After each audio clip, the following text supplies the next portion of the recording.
So hello and welcome back. अब liberty में हम बात करेंगे कि रोइस्यू क्या कहते हैं लिबर्टी के बारे में, उनका क्या पॉइंट ऑफ व्यू है, और उनके बाद हम इसी लेक्चर के अंदर कवर करेंगे बेंथम के व्यूज़ भी, वो क्या कहते हैं लिबर्टी के बारे में। ये काफ़ी इंटरेस्टिंग होंगे एंड काफ़ी ईजी भी है, इट्स नॉट दैट कॉम्प्लिकेटेड। तो आराम से हम बात करते हैं। सबसे पहले मैं आपको ओवरव्यू दे देती हूँ कि रोइस्यू क्या कहते हैं। उससे पहले please press the like button below your below this video, please do that. Okay, now let's move further. तो रूइस्यू क्या कहते हैं कि लिबर्टी का मतलब ये होना चाहिए, ये नहीं होना चाहिए कि कोई अपने पर्सनल सेल्फिश मोटिव्स के लिए वर्क कर रहा है।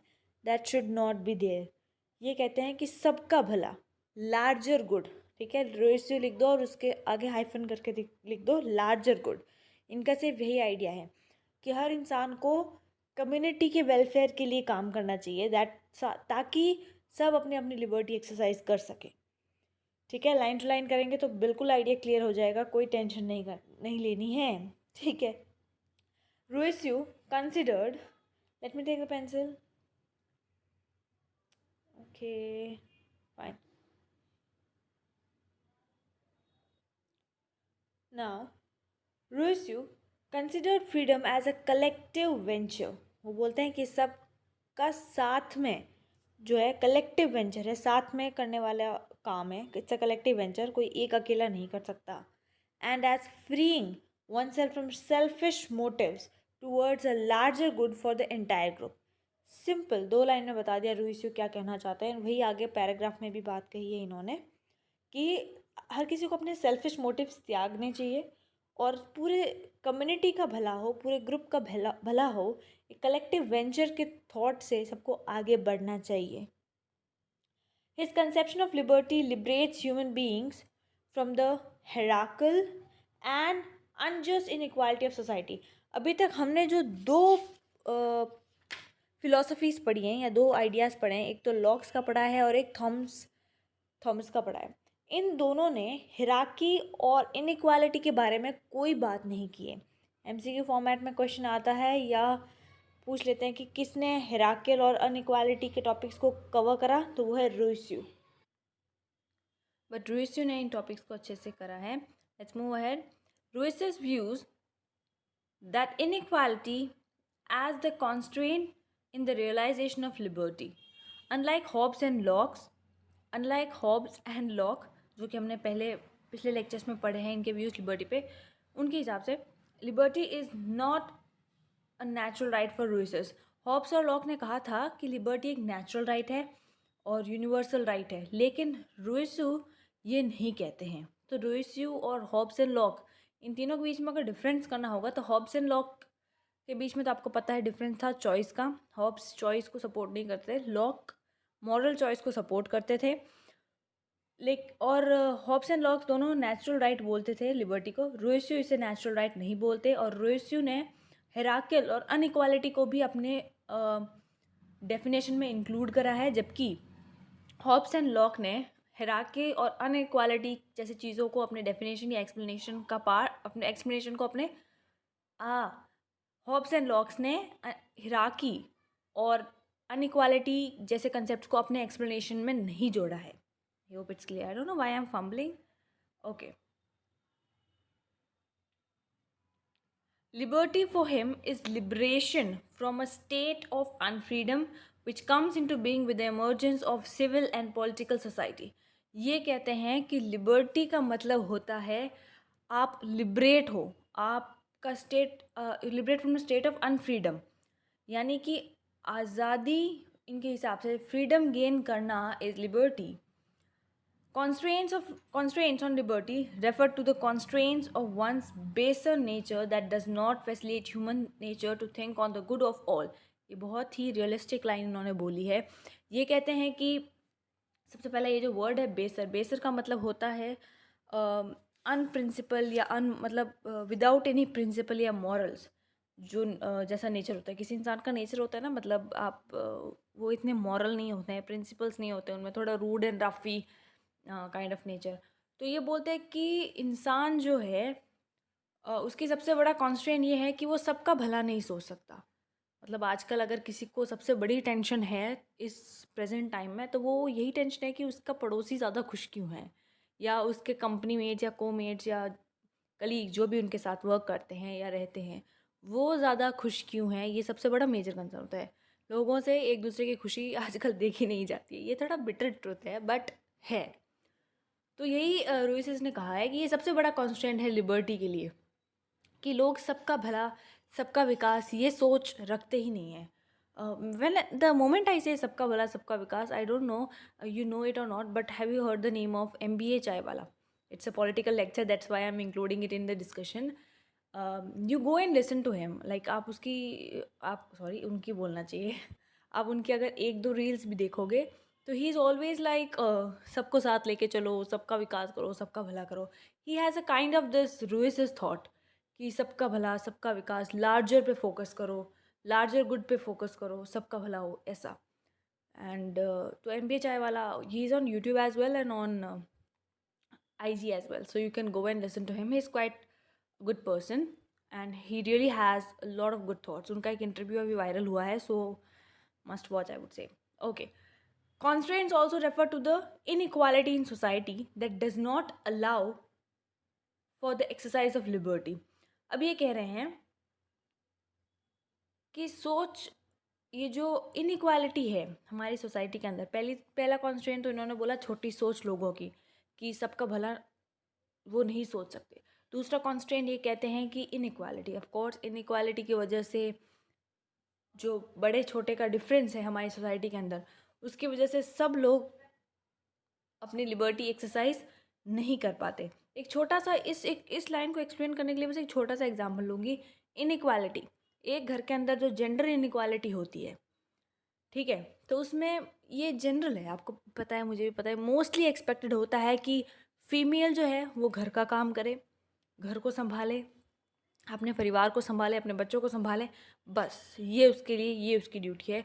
और मेल मेंबर की ड्यूटी है वो बाहर जाए, पैसे कमा के लाए और घर खर्च के लिए और अपना घर चलाए। ये ड्यूटीज़ डिवाइड कर दी। हालांकि थिंग्स आर चेंजिंग, फेमिनिज्म जैसे कंसेप्ट आ रहे हैं, इक्वालिटी जैसे बहुत बढ़ चढ़ के कंसेप्ट चल रहे हैं, पर आपको पता है और मुझे भी पता है कि रूरल एरियाज़ के अंदर अगर कोई इंसान जाके ये 4 लाइनें अगर बोल भी दे कि बराबर होना चाहिए, औरत को भी हक है बाहर जाके काम करने का, उसके सपनों को जीने का, तो लोग ना कुछ इतने रिबेलियस भी होते हैं कि शायद थप्पड़ भी मार दे। रूरल एरियाज़ के अंदर लोग ये नहीं बात समझते, और ये सारे अगर कोई बोल भी देते तो उसे बोलते तुम पढ़े लिखे गँवार हो, तुमने ज़्यादा पढ़ लिया इसलिए अब बकवास कर रहे हो। तो ये इनइक्वालिटी है, बिल्कुल इनइक्वालिटी। इसकी इस इनइक्वालिटी की वजह से, इस जेंडर इनइक्वालिटी की वजह से जो फीमेल्स होती हैं वो जो कुछ करना चाहती है, घर के बाहर निकल कर काम करना चाहती है, जो भी एक्सपर्टीज, उनका टैलेंट है, कुछ भी है, वो नहीं कर पाती। सो जैसा रूइस ने कहा, इनइक्वालिटी की वजह से वो अपनी लिबर्टी एक्सरसाइज नहीं कर पाती हैं। ये सोसाइटी का बहुत ही ऐसे कई सारी चीज़ें हैं जो डार्क साइड्स हैं, ये उनमें से एक है। काफ़ी बुरा लगता है जब इस टॉपिक पे बात भी करते हैं। So all the girls listening to this, आपको अगर अपॉर्चुनिटी मिली है, please go and achieve your dreams. Tough होगा but eventually you will do it, अगर तुम ऑनेस्टली और कंसिस्टेंसी के साथ चलोगे तो। कंसिस्टेंसी पता है मुश्किल होती है, पर कर लोगे। ओके ओके, मैं यहाँ पे स्पिरिचुअल लेक्चर शुरू नहीं करूँगी, वरना आप लोग बोलोगे कि पढ़ाते पढ़ाते कहाँ चली जाती है। चलिए आगे बढ़ते हैं। A people is liberated only through obedience of law. अब ये बोलते हैं कि इन्होंने ऊपर बोला ना कि फ्रीडम को गेन करने के लिए लिबरेटेड स्टेट ऑफ माइंड या ऐसा कुछ होना चाहिए। तो ये बोलते हैं कि ओबीडियंस ऑफ लॉ, अगर आप लॉ को ओबे करोगे तभी आप लिबरेट हो सकते हो। अब क्यों, मैं आपको पहले बता देती हूँ फिर हम पढ़ेंगे। देखो, एक सोसाइटी के अंदर कुछ नियम बने हुए हैं, ठीक है। अब अगर उन नियम का पालन होता है, ठीक है, तो सब अपनी लिबर्टी आराम से एक्सरसाइज कर सकते हैं, क्योंकि नियम कानून इसी तरीके से बना है ना कि आप किसी को तकलीफ ना पहुंचाओ। जैसे एक सोसाइटी है, उसमें लाउड म्यूजिक मत बजाओ, ये एक तरह का नियम है, 10 बजे के बाद मत बजाओ। तो ये इसलिए होता है ताकि जो लोग सोना चाहते हैं जल्दी सोते हैं, या जो भी अपना काम करना चाहते हैं, मतलब किसी भी तरह का डिस्टर्बेंस ना हो। अगर ये रूल फॉलो होता है, मैं एक एग्जाम्पल लेके बता रही हूँ, अगर ये रूल फॉलो होता है तो कोई इशू नहीं है, सब अपने चैन से आराम से जी रहे हैं। अब उस बीच में कोई आ जाए, rock star kind of person society में नया सा, और वो चलाने लग जाए DJ 11-12 बजे तक, तब उस एक के लॉ ब्रेक करने की वजह से बाकी सबको परेशानी हुई। उसने अपनी लिबर्टी को ओवर एक्सरसाइज करा, वैसे इसको हम लिबर्टी बोल भी नहीं सकते क्योंकि उसने लॉ ब्रेक कर दिया, ठीक है। तो उसकी वजह से सबकी लिबर्टी को प्रॉब्लम हुई, उनको सोना था, वो उनकी लिबर्टी, एक चॉइस है उनकी। तो ये बोल रहे हैं कि जब तक सब लोग लॉ को फॉलो नहीं करेंगे तब तक लिबर्टी एक्सरसाइज कैसे हो सकेगी। मतलब obedience of law is very very important to exercise liberty. बिल्कुल सही बात भी है। Law is equated with the expression of general will of the whole community. बिल्कुल, जो हमारे नियम कानून बने हैं वो इस तरीके से बने हैं कि पूरी कम्युनिटी के फ़ायदे के थॉट से बनते हैं। ऐसा नहीं है कि एक ग्रुप को फ़ायदा हो जाए, एक ग्रुप को नुकसान। हालांकि कुछ लॉज होते हैं, एक्सेप्शंस आर ऑलवेज देयर, हमेशा याद रखो इस कोट को। लेकिन जनरली जो लॉज सारे बनते हैं ना, वो सबके फ़ायदे के लिए ही बनते हैं। The individual is obeying the laws, obeys one's own self as the author of those laws, authored by virtue of the capacity of uniting with others in the community। अब जब हर एक इंडिविजुअल इन नियम कानूनों को मानेगा तो वो उस कम्युनिटी का पार्ट बन जाएगा ना। आप भी रूल्स फॉलो कर रहे हो, मैं भी रूल्स फॉलो कर रही हूँ, ऐसे बन के हम एक ग्रुप बन जाएंगे जो नियम कानून का बिना उल्लंघन किए अपना जीवन व्यतीत कर रहे हैं, ठीक है। ज़्यादा हिंदी हो गई क्या? ठीक है। तो फिर क्या हो गया, आप सब एक कम्युनिटी बन गए जो अपने रूल्स फॉलो कर रहे हो, जिससे कि दूसरों के रूल्स और लाइफ से भी डिस्टर्ब नहीं हो रही है। तो ये एक लार्जर गुड का ही एक पार्ट हो गया। An individual can be free only by being part of free people who obey laws. इस पैरा का पूरा एक्सप्लेनेशन लास्ट लाइन इसमें बता दिया है कि एक इंडिविजुअल तभी फ्री हो सकता है जब वो उन फ्री पीपल का उस ग्रुप का एक मेंबर हो जो लॉज को ओबे करते हैं, ठीक है। You need to be that free person who is part of those free people who are obeying the laws. Indirectly आपको लॉज ओबे करने चाहिए, ठीक है ना। Let's move ahead. For Rousseau, one is liberated when one is free from personal servitude। Personal servitude जो है ना, ये एक आप कह सकते हो की वर्ड काइंड ऑफ है। पर्सनल सर्विट्यूड का मतलब ये होता है, मान लो किसी और का घर है और आप उसको बाय लॉज, बाय डॉक्यूमेंटेशन, और उसके बाद आप उस घर को उसमें रह रहे हो और उसको इन्जॉय कर रहे हो, मतलब वो लीगलाइज हो जाता है। So personal servitude is basically enjoying, इसको कैसे मैं बता सकती हूँ आपको कि basically it's a right against property, ठीक है। ये it's a right against property that is in your favour, ठीक है, that is in favour of a specific person. तो एक छोटा सा एग्जांपल पर्सनल सर्विट्यूड का होता है, किसी और का घर है, किसी और की प्रॉपर्टी है, तो उसको आप लीगलाइज डॉक्यूमेंटेशन के बाद आप उस प्रॉपर्टी को यूज़ कर सकते हो और इन्जॉय कर सकते हो। ये ऐसा कुछ है, मैंने शॉर्ट में समझा है, आप ज़्यादा गूगल पे सर्च कर सकते हो। तो ये बोलते हैं one is liberated when one is free from personal servitude. मतलब आप किसी और के हक को, किसी और के प्रॉपर्टी को छोड़ के खुद के पास जो है या आपकी जो खुद की राइट्स हैं उनको एंजॉय करते हो। That is basically freeing your self, ठीक है। मतलब यहाँ पर ये सिर्फ प्रॉपर्टी की बात नहीं कर रहे, ये ओवरऑल कर रहा है कि आप किसी और की राइट्स को एंजॉय मत करो, किसी और को एंजॉय मत करो, खुद की आपके जो बाय लॉज जो राइट्स हैं उनको एंजॉय करो। His way out is to make individuals dependent not on other individuals or institutions but upon whole community, which protects the goods and persons of every citizen with the united force of all। इन्होंने बहुत अच्छी बात कही है कि ये नहीं कह रहे कि कोई भी इंडिविजुअल किसी और इंडिविजुअल पे डिपेंडेंट हो, बट ये सभी लोग एक एज अ होल कम्युनिटी एक दूसरे के लिए, सबके भले के लिए साथ चलें। किसी पे अगर कोई प्रॉब्लम आती है या कुछ है तो वो पूरी कम्युनिटी उनको फेवर करे। दैट इज़ वॉट दिस है। अब मान लो जो हमने एक एग्जाम्पल लिया, इसको ज़्यादा कॉम्प्लिकेटेड नहीं करना, कि एक सोसाइटी है जहाँ पर 10 बजे के बाद म्यूज़िक अलाउड नहीं है ना। आ गया कोई रॉक स्टार, अब वो बजाए जा रहा है 12 तक लाउड म्यूज़िक। तो अब बाकी सब तो वहाँ पर लॉ अबाइडिंग लोग हैं, एक अच्छी कम्युनिटी है, लार्जर गुड पे वो लोग फोकस करते हैं, सबका भला, सबका साथ, सबका विकास वाले लोग हैं। तो वो सब आएंगे साथ में और बोलेंगे उसके अगेंस्ट कि तुम बंद करो ये नाटक तुम्हारा, ठीक है। लेकिन अगर ऐसे पूरे 10 लोगों की कॉलोनी, 10 घर हैं उस कॉलोनी में, और उनमें से 6 लोग ऐसे हो जाएं जो मतलब केयर ही नहीं करते, मतलब जो कर रहा है करने दो, हमें फ़र्क नहीं पड़ता, हम खुश हैं और हम भी रूल्स तो तोड़ते हैं ना, हम कौन से हमेशा सारे रूल्स फॉलो करते हैं, तो वो तो उसके आगे आके बोलेंगे भी नहीं, उनकी कोई फोर्स ही नहीं है, उनकी कोई कम्युनिटी ही नहीं है बेसिकली। इसलिए रूसेस कहते हैं कि जो लॉज ओबे करते हैं उन फ्री पीपल की एक फ्री कम्युनिटी होनी चाहिए जो सबका साथ सबका विकास पे फोकस करे, ताकि जहाँ गलत हो उसके अगेंस्ट वो जा सकें। इस तरीके से सब अपनी अपनी लिबर्टी जो है एक्सरसाइज कर सकेंगे। द इंडिविजुअल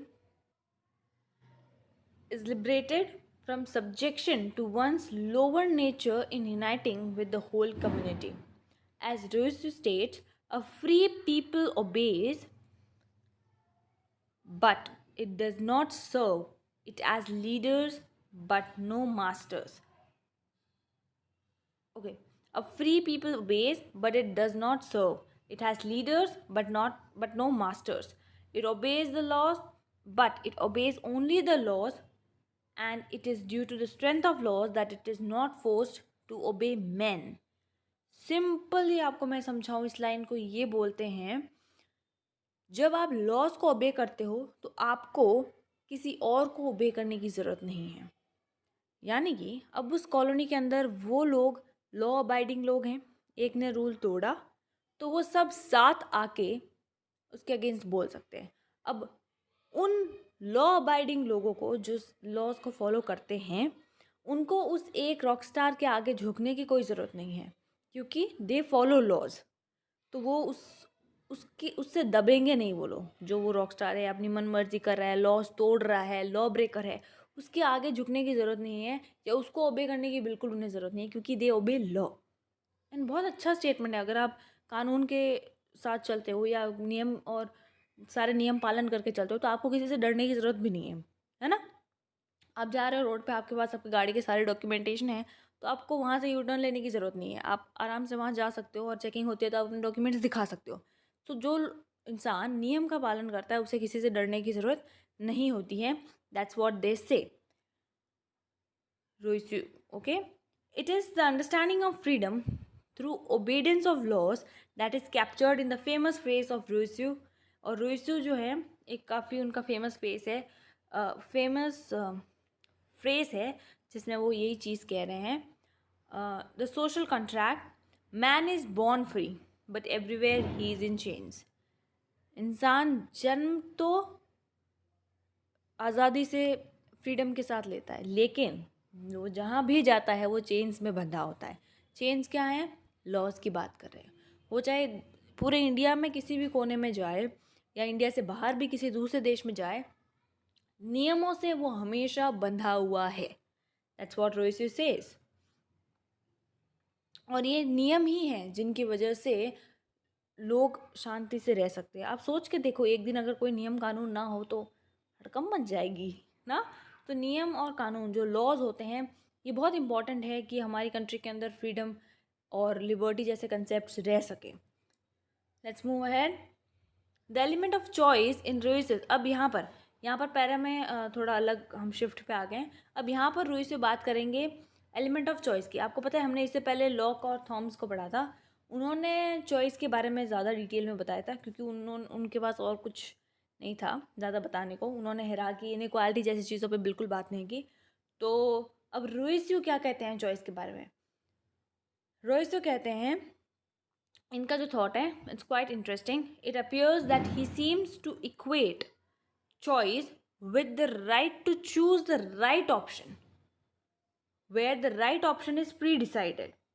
ये बोलते हैं कि जो राइट टू चॉइस है वो राइट सही होनी चाहिए और प्री डिसाइडेड। अब देखना, अब ये जो एग्जाम्पल आएगा आगे, आप जब इसको पढ़ोगे तो आपको सब समझ में आ जाएगा रूइस क्या कहना चाहते हैं। रूइस का जो पॉइंट ऑफ व्यू है सही में काफ़ी इंटरेस्टिंग है। फॉर एग्जाम्पल, ड्राइविंग का कार। हमने पिछले लेक्चर्स में ड्राइविंग का कार वाला एग्जाम्पल लिया था, आपको पता है, जिसमें बोला था कि उसकी चॉइस है, उसके पास कार भी है, उसकी फैमिली अलाउ करिए तो उसकी लिबर्टी हो गई, लेकिन पोल्यूशन क्रिएट कर रहा है, दूसरों की लिबर्टी को हार्म कर रहा है, ऐसा कुछ कंसेप्ट आया था। अब इस पे रोइसो ने इतना शानदार सोल्यूशन दिया है, क्या कहे, चलिए पढ़ते हैं। Can be seen now, for example, driving a car can be seen as something that contributes to pollution. Pollution is harmful to all. It can then be decided that the right option is to ride bicycle rather. अब इन्होंने बोला कि हमने बात करी, example लिया driving का car pollution करेगी, तो इसका सोल्यूशन क्या हो गया? राइट ऑप्शन क्या हो गया? चॉइस तो कर ली उसने कार चलाने की, लेकिन राइट चॉइस क्या होगी कि वो बाइसाइकिल चला ले, क्योंकि पॉल्यूशन भी तो करेगी ना कार। तो उसका सोल्यूशन तो यही है भाई, इको फ्रेंडली बाइसाइकिल चलाओ, देन ड्राइव अ कार। मतलब it's right option is to ride a bicycle rather than to drive a car. So the existing the existence conditions would be tailored not towards conditions that enable them to drive a car, but conditions that are friendly to cyclists and pedestrians, as also conditions that would check pollution levels and be in the interest of larger goods. इन्होंने बोला अगर हम larger goods पे focus करेंगे तब तो यही है कि सब लोग बाइसाइकिल चला लें, एनवायरनमेंट भी हेल्दी होगा, पोल्यूशन भी नहीं बढ़ेगा, और जो साइकिलिस्ट हैं और पेडेस्ट्रियंस हैं जो साइकिलिंग करते हैं उनके लिए भी फ़ायदे में है। ठीक है, सो इस तरीके का विचार रोइस्यू रखते हैं on the element of choice. Element of choice को थोड़ा आप ध्यान में रखना, क्योंकि देखिए इसके ऊपर लॉक्स ने भी बोला है, थॉम्स ने भी बोला है, रोइस्यू ने भी बोला है। इन तीनों ने अपने अपने विचार एलिमेंट ऑफ चॉइस पे दिए हैं, तो आ सकता है एग्ज़ाम में, ध्यान रखिएगा। और एक चीज़ और, मुझे आप प्लीज़, जो भी इस वीडियो को देख रहा है, प्लीज़ आप कमेंट में बताइए कि आप कौन से स्टूडेंट हैं, आप किस चीज़ के लिए प्रिपेयर कर रहे हैं। मोस्टली मुझे पता है DU स्टूडेंट और BHU स्टूडेंट्स के बारे में ही पता है, बाकी मुझे मेरी ऑडियंस नहीं पता है। तो अगर आप मुझे बताएंगे कि आप कहाँ से हैं और आप किस रेफरेंस में इस बुक को पढ़ रहे हैं, तो मैं भी उसी स्टाइल में पढ़ाऊँगी। मैं वहाँ से क्वेश्चंस निकाल के देखूँगी कि किस पैटर्न में वो लोग क्वेश्चन पूछ रहे हैं। That will help you, so please make an effort, it's a request. Please बताइए आप कौन से स्टूडेंट हैं। Okay, the word freedom may also have a parallel, though simplistic reference to the idea of pleasure. अब देखिए, यहाँ बहुत ही इंटरेस्टिंग कंसेप्ट आएगा एंड इससे आपको लिबर्टी के बारे में काफ़ी क्लैरिटी मिलेगी। प्लेजर, अब फ्रीडम को इन्होंने ना प्लेजर के साथ जोड़ के देखा है। ठीक है, आगे ये बात करेंगे 2 एग्जाम्पल्स की, जिसमें एक में एक व्यक्ति कह रहे हैं कि उन्हें सनसेट देखना बहुत पसंद है, इससे उन्हें प्लेजर मिलता है और ये मेरी लिबर्टी है और मैं वो सनसेट देखना चाहता हूँ और सनसेट देखना मुझे अच्छा लगता है, तो ये मेरी लिबर्टी है और मैं इसे एक्सरसाइज करना चाहूँगा। Sunsets are really so calm and peaceful thing to watch, I guess, काफ़ी अच्छे लगते हैं। उसके बाद ओके आगे उसके बाद जो नेक्स्ट है, वो एक इंसान है, वो कहता है कि उसे ड्रग्स लेना है क्योंकि ड्रग्स लेने से उसे प्लेजर मिलता है और उसकी चॉइस है, तो ये उसकी लिबर्टी है। 2 बिल्कुल अलग एग्जाम्पल्स आगे हम स्टडी करेंगे। चलिए बढ़ते हैं आगे। Utilitarians see a positive correlation between freedom and pleasure. अब फ्रीडम एंड प्लेजर के बीच में इन्होंने काफ़ी पॉजिटिव रिलेशन देखा है, अभी पढ़ेंगे हम। सबसे पहले यूटिलिटेरियंस का जो यहाँ पर वर्ड आया है, आपने सुना होगा पहले भी, यूटिलिटेरियन गवर्नमेंट ऐसा कुछ। ठीक है, सो यूटिलिटेरियन का मतलब होता है कि कुछ ऐसा डिज़ाइन किया हुआ हो जो प्रैक्टिकल हो। ठीक है, प्रैक्टिकल सेंस में हो। यूटिलिटेरियंस वो लोग हैं जो प्रैक्टिकली सोचते हैं। ठीक है, वो कहते हैं कि एक बहुत ही पॉजिटिव कोरिलेशन है बिटवीन फ्रीडम एंड प्लेजर में। देखते हैं आगे हम। Freedom is about seeking pleasure and avoiding pain. ये बोलते हैं कि आज़ादी है कि आप प्लेजर को लो और पेन अवॉइड करो। This is best captured in Bentham's work. अब जब भी बात होगी ना फ्रीडम और प्लेजर की, आप हमेशा बेंथम का व्यू वहाँ एक्सप्रेस कर सकते हैं, क्योंकि इससे पहले जो हमने 3 पढ़े हैं उन्होंने इतना इस पे नहीं बताया है, इनडायरेक्टली बोल चुके हैं, बट डायरेक्ट सिर्फ बेंथम ने बोला है। सो इस लेक्चर के अंदर हमने बेंथम और रुइस्यू की 2 अंडरस्टैंडिंग्स को हम कवर कर रहे हैं। ठीक है, रुइस्यू का हो चुका है, बेंथम का हम स्टार्ट कर रहे हैं। Okay, liberty for Bentham is viewed through a utilitarian maxim of greatest happiness of the greatest number. Okay, greatest happiness of the greatest number. In this view, the liberty of the rapist or the murderer comes into practical competition with that of the victim. Let us look at 2 examples to pleasure given activities. ये बोलते हैं कि greatest happiness of the greatest number के हिसाब से Bentham ने बोला है। अब ये बोला है कि जो लिबर्टी है एक रेपिस्ट की या एक मर्डरर की, इसको उस प्रैक्टिकल कंपटीशन में देखो, जो विक्टिम था उसके साथ अगर आप कंपेयर करोगे, देखोगे तो क्या होगा। अब यहाँ पर इन्होंने बस 2 एग्जाम्पल्स दिए हैं और उस 2 एग्जाम्पल्स के हिसाब से बेंथम समझाएंगे आपको क्या रिलेशन है फ्रीडम और प्लेजर के बीच में? Watching sunset is an activity that gives me pleasure. I should be free to watch the sunset. Second, taking drugs. ये ड्रग्स वाला एग्जाम्पल है जिसमें बोला है कि इनको प्लेजर मिलता है. Should be free.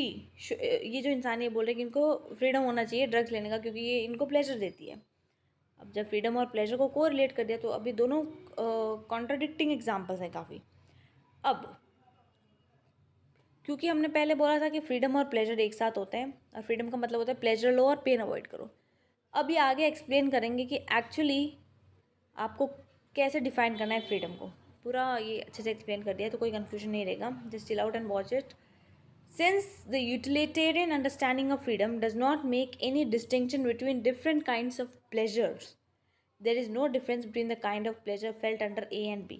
क्योंकि जो यूटिलिटेरियंस की अंडरस्टैंडिंग है ना फ्रीडम की, उन्होंने क्या बोला, फ्रीडम इज को रिलेटेड पॉजिटिवली को related with freedom, sorry with pleasure. ठीक है, बट वो तो गलत हो गया क्योंकि आप प्लेजर को कैसे डिफाइन करोगे? उसका प्लेजर कम है, उसका प्लेजर ज़्यादा है, ऐसे तो आप नहीं बता सकते.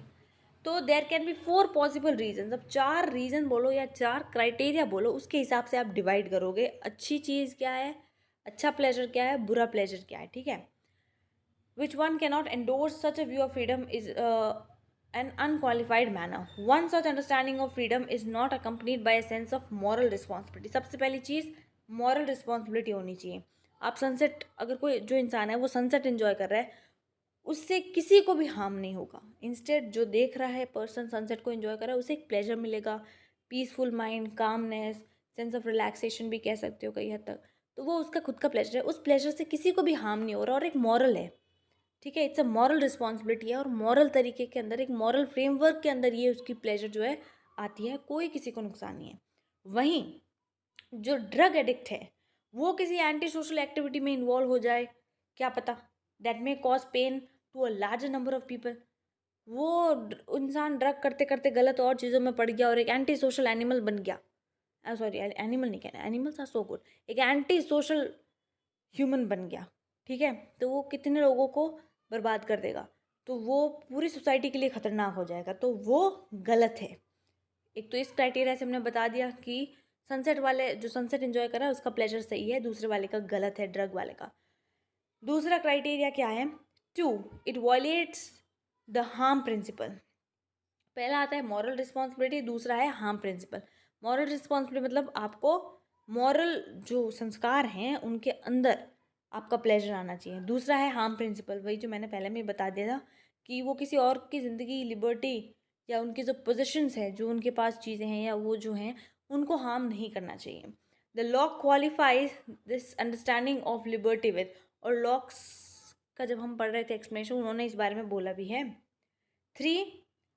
थर्ड है because the pleasure of one person, the drug addict, can cause pain to several people, the utilitarian maxim of the greatest happiness of the greatest number is violated.